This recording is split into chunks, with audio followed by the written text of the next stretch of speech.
Hi, today we're going to talk about take and bring.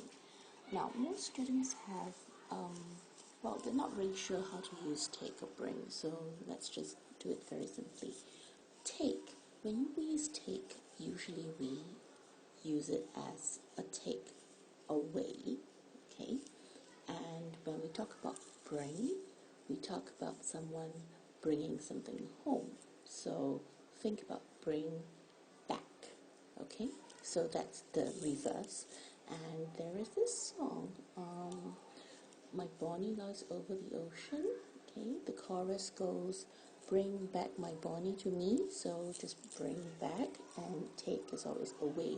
Now, a reinforcement of that would be, let's say when you go to McDonald's and when you order a Big Mac, the person would say, having it here or taking it away.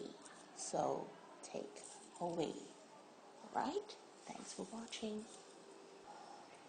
For more details, you can always go to creativecampus.com.sg.